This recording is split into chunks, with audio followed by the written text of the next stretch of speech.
Today marks a new chapter in Rockaway beach politics and Rockaway beach history. I can't understand how a mayor who's so pro-health could be so negligent when it comes to safety. Hey! We're here also to make sure that the people of Rockaway have the say in the rebuilding of our community. Hurricane season starts June 1st. We need protection now. Even before, long before Superstorm Sandy, City Hall should have been paying much more attention to the Rockaways. It is an embarrassment to the city that we took care of our own while they took care of nothing. I'm here to fight for our community. We need to rebuild and we need to save lives, Mayor Bloomberg. We've allowed ourselves to be treated as the second-class citizens of New York City. That stops today, here on the steps of City Hall. We could get to Haiti in a month. We couldn't get to Queens in 5. What stood out along our shoreline 2 days after Sandy was not just the boardwalk pieces that were in front yards of homes or cars tossed around like toys. It was 4 words spray painted at the top of a massive paddleball court that simply read, "John CORI warned you."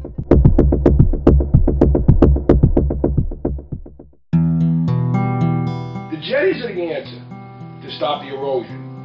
The sand is the answer to stop the waves breaking on the boardwalk. The boardwalk is the answer to constructing a seawall that will protect us against major storms. That's why we fight for jetties. Jetties are the answer.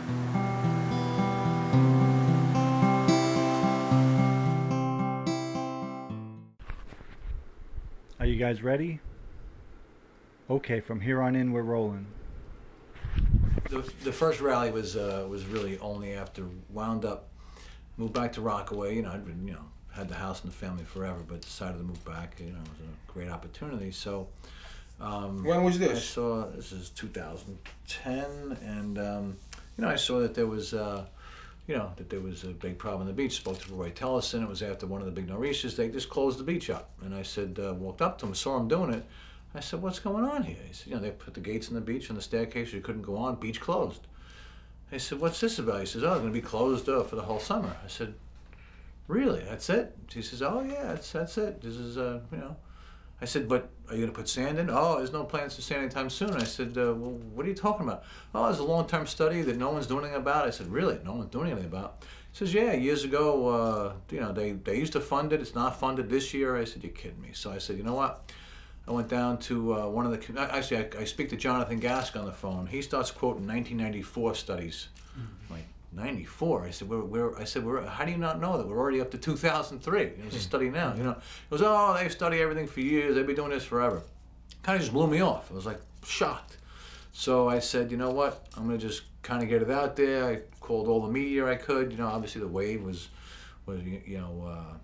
really interested. I said, "I'm going to have like a little rally."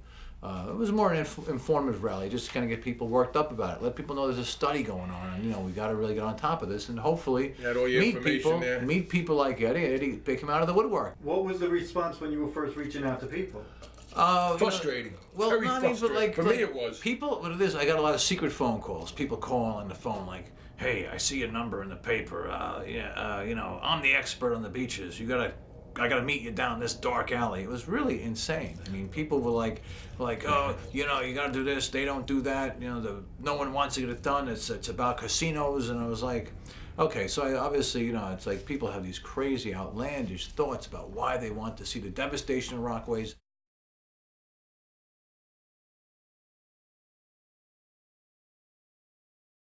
I mean, I think beach replenishment has always been an issue in Rockaway, and there's always been, there have always been people concerned about it and that have tried to bang the drum and get the attention of elected officials. But I think it was, ironically, right before Irene that there seemed to be this coalition with John CORI and other people creating Friends of Rockaway Beach. That was really right before Irene hit. Well, I think it's great that Eddie and John are both pursuing beach replenishment and rock jetties. They're active about it too. We've had study after study. The stuff about rock jetties and groins, it's been in the air, it's been discussed way too long. I'm happy that they are pushing it. Whether it's or not the right solution is almost beside the point, because they want something to be done to protect our beaches, which is more than I could say for the government so far, and public officials who've paid lip service to the issue for too long. And then, of course, Irene hit, so everything became, which seems like nothing compared to Sandy, but at the time it was like, look, we've been talking to you, you know, we told you we needed more protection, and then Irene came and kind of blew through the fascia boards, did a lot of damage to the boardwalk. Again, it's all relative compared to Sandy, but back in 2011, so I think that kind of, you know, fueled their passion and their need to kind of push forward with Friends of Rockaway Beach. Were you aware of the state of the disrepair that this boardwalk was in? I, you know, and this sort of is the perfect lead into the sort of the way I met John and his partner in crime and Eddie Pastore. You know, Eddie had sent my campaign an email to a generic email account, you know, info@philgoldfeder.com, thinking like, you know, it's going to go into some big mailbox that no one ever looks at. And I saw the email and I said, you know, he brought up some real concerns about the beach, and I wanted to see it for myself. So I went to Eddie's house and I stood on his porch. I knocked on his door and I said, you know, what are your concerns? And we had it was a serious conversation. I think Eddie said he was shocked that you were there too. Yeah, I know. You know, I was hoping that'd be enough and then he'd let me go. But no, we had a really serious conversation. He said, well, look at the ocean. And I was on his porch and I was able to see the ocean. There was nothing that was preventing the water from coming up. There was no wall, there was no sand, there was nothing. Going down in the history book, Sandy is one storm that we'll be able to say that we knew it was coming. This is a storm that we were able to predict and see it coming for many days. Hurricanes form in Africa, off the coast of Africa. They come across the Atlantic, and we can see them forming for many, many weeks. And as they get closer to the East Coast, we're able to project better where they might make landfall. And with Sandy, the computer models were extremely accurate in showing where the storm might end up and the timing in which it might happen. Well, you know, starting a week out before the storm hit, there was all kinds of messages that we were getting from the National Weather Services saying that possibly this could be one of the worst storms that the East Coast has ever seen, depending upon where it landed and how it landed, but they were keeping a close eye on it.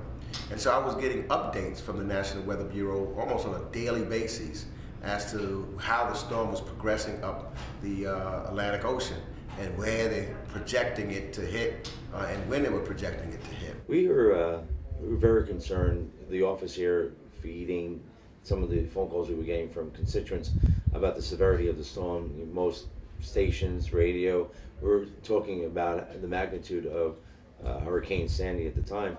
And so we were very concerned, certainly in the low-lying areas, what was, you know, Zone A for flooding.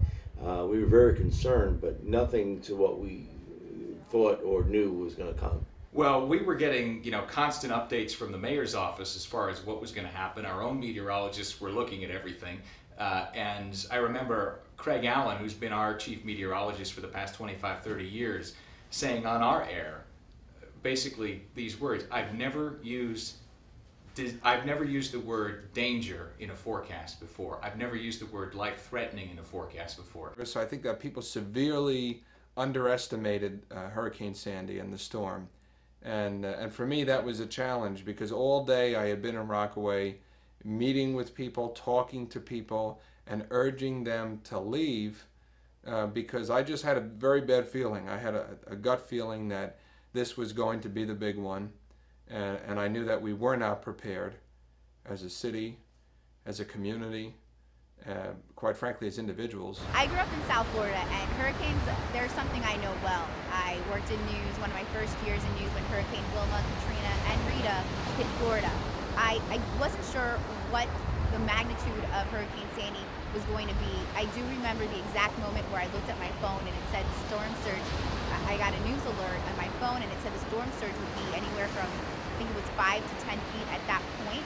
And I said, that's pretty intense for a place like New York that's never seen a big hurricane. Hurricane Irene was tough, but I felt like once I saw the storm surge that high, I thought to myself, New Yorkers may not be prepared for that, and I hope city officials do enough to let them know that this is not just any storm. And I said to John one time, I said, John, because we had that rally early on in the summer, like 30 people showed up.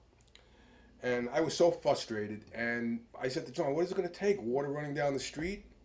And sure enough, This is the morning of the storm. The video I was able to get was by water going under the boardwalk, and that was just obviously my immediate area. When I had taken footage, I got some great shots of Irene and the boardwalk holding up to waves that were doing the same, pretty much the same thing. They weren't as high, but they were as strong, and they were bashing into the boardwalk. And obviously, it broke through the boardwalk and did flood some of our neighborhood. This is the tropical storm Irene. And I thought to myself in the morning, we're already 12 hours away from the storm hitting, the actual, Sandy coming ashore, and we were already as bad as Irene.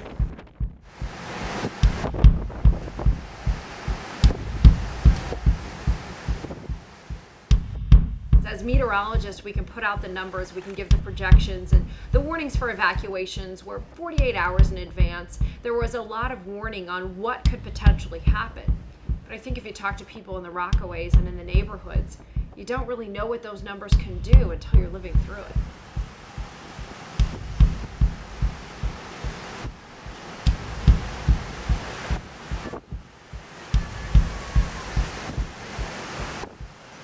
The day of the storm, I made the executive decision to stay in Rockaway, even though I have 4 children, 3 of whom live at home with us, only because we left a year earlier for Hurricane Irene, and where we went to was worse off than where we came from.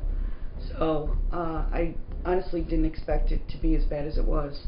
It wasn't horrific, it wasn't bad at first. And I was, looking out the window, I was videotaping it, the water's coming over the seawall. Beach Channel Drive was filling up pretty quickly, but I still wasn't getting nervous because the wind was blowing to the west. So it was actually taking the water and pushing it down Beach Channel Drive, so it really didn't accumulate.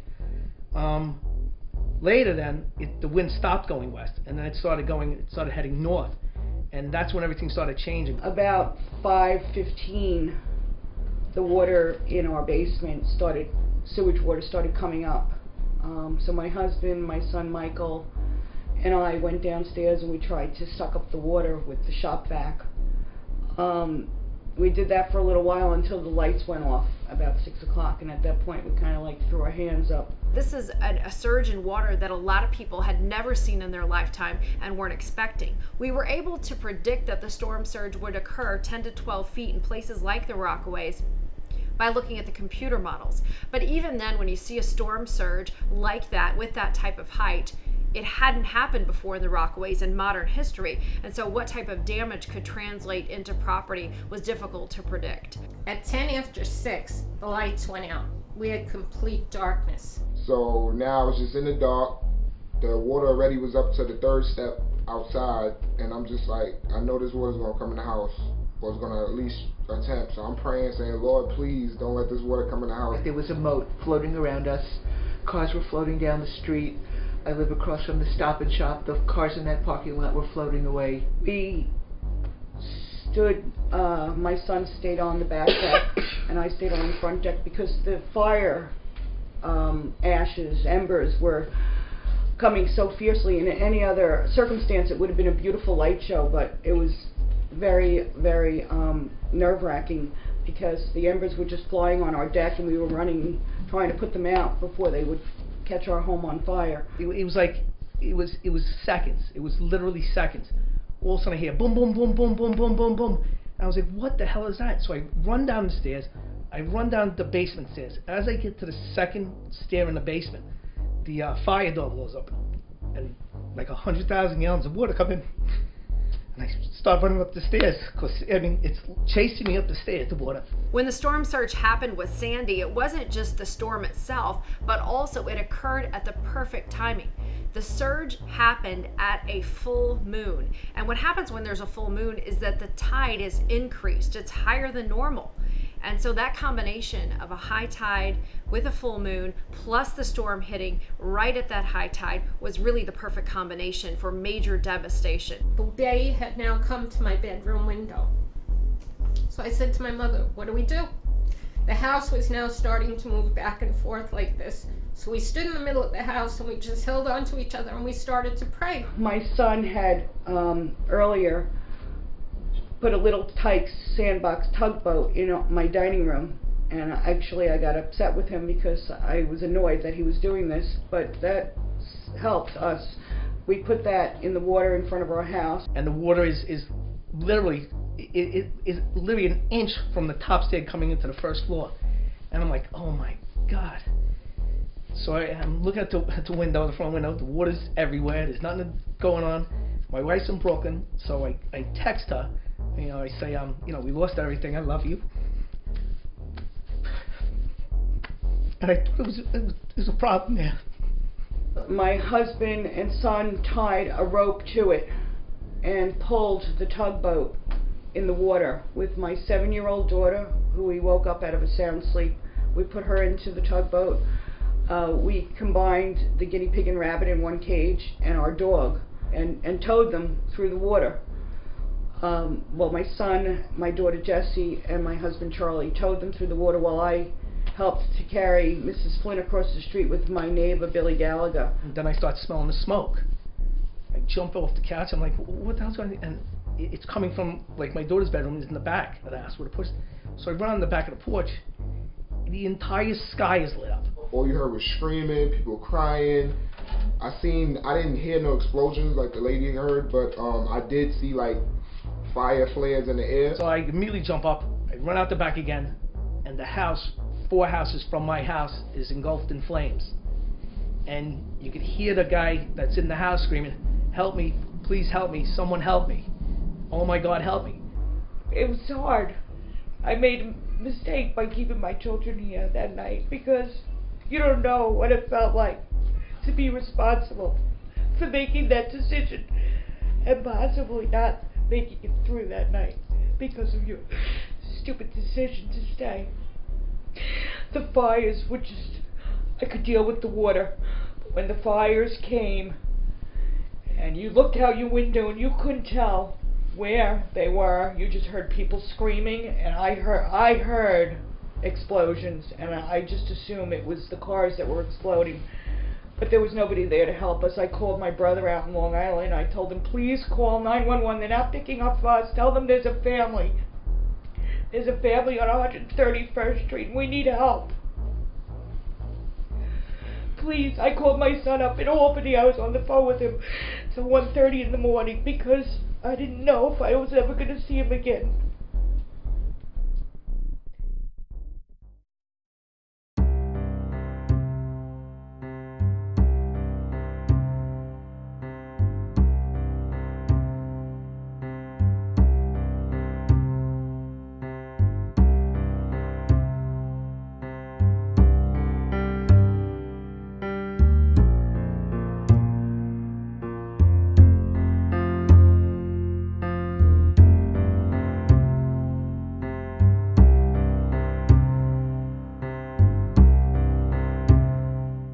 Remember,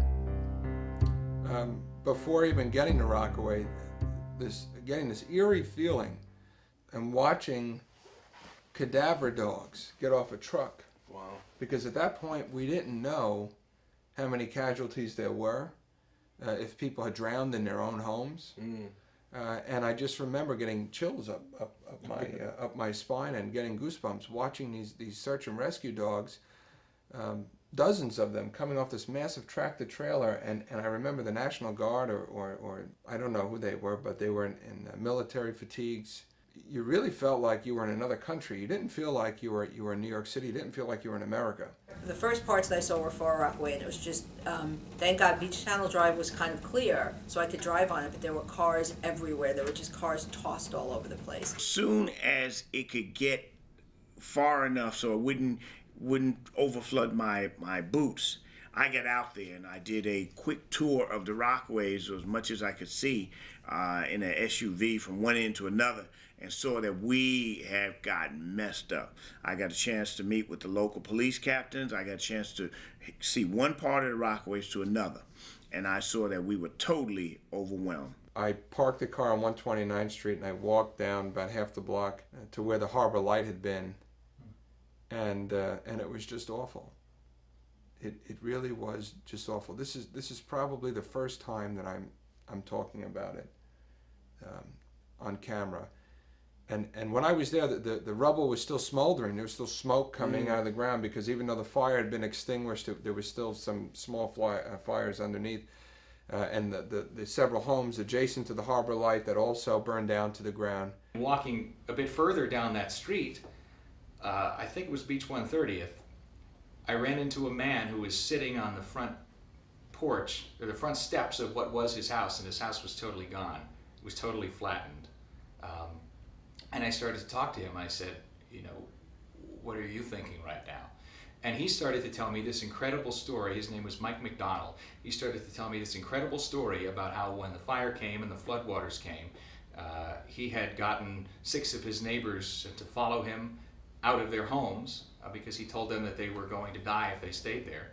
And then all of a sudden, from across the street came this 20-something-year-old surfer on his surfboard. His name was Dylan Smith, and together they tied together extension cords and made a rope and got these 6 people through the raging floodwaters and the fire across the street to safety. And I said, this is the most incredible story I've ever heard, and you're just sitting here now in front of your... He goes, yeah, I'm living out of my car now because my house is gone, and this story is really all, I mean, this is what happened to me on that night. And he was later on 60 Minutes and a couple of other places.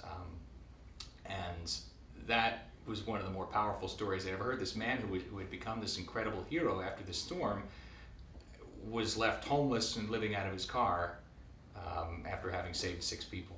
To get out to the water and just see the concrete pilings or whatever you'd call them, you know, looking like Stonehenge or something. It was surreal. It was heartbreaking. It was, and then to see pieces of the boardwalk like just in front of John's home, which it was really strange. It was like, this is someone who fought to keep the boardwalk, and now it's you know, showing up in front of his house. It wasn't until I got to Rockaway, into Rockaway Beach and into Rockaway Park that I just couldn't believe my eyes. That's really what it comes down to. That I know this is a video documentary. I've seen photographs, but there's nothing like standing there and seeing something with your own eyes. The devastation was something that it made everyone ask, like, where do we start? How do we get back from this? One young man stopped me. He was wearing flip-flops and shorts. I think he had lost everything else. He had nothing else to wear, probably. And he said, Mr. Ulrich, what are we going to do? What are we going to do? He seemed so helpless. And I don't know who he was. I just remember telling him, we're going to get through this, and we're going to rebuild this community, and we're going to get through this together, and I promise you that. And he says, well, what do I do right now? And I really didn't know what to tell him. No. I wasn't prepared for that. No. And then when I got down to Breezy, that really was the worst, because that was fire and flood, and you really thought the world had ended. Cars piled on top of each other, homes ripped from their foundations. I couldn't believe it. I was in shock. And I lived through Hurricane Andrew in Florida. Kids were pulled out of school. Houses were decimated. It was a lot of destruction. But even seeing that, I was so taken aback by what I saw here in the Rockaways. Could this have been avoided? And just to that question, you say, yeah, it absolutely could have been avoided. Not the flooding, but the velocity of water running down our streets as if it was coming out of Niagara Falls. Like if you've ever been to Niagara Falls, you'll see that it hits the bottom and then, you know, the water runs downstream. And that's what it looked like. I mean, you know, I have video I could show anybody who'd like to see it. You know, and you know, the water went down the block. Also with large chunks of boardwalk with benches still on it. That would not have happened and did not happen in growing fields. This is what destroyed a lot of homes and destroyed all the street lights, destroyed all the street signs, infrastructure. We had a sewer project going on around here, and all the venting was all destroyed by massive amounts of debris going down the streets. We had, you know, if we would have had a large beach, we would have had, you know, 150 feet of sand from the boardwalk instead of 0 feet of sand to the boardwalk, you know, to the ocean. We would have definitely had some protection, which would have slowed down that velocity of water. Obviously, you know, we're right in the groin field. The groin field starts here and goes down to about the mid-beach 30s. The jetties, or groins, held the sand in very well, which caused the waves to break more onto the beach versus onto the boardwalk and not lift.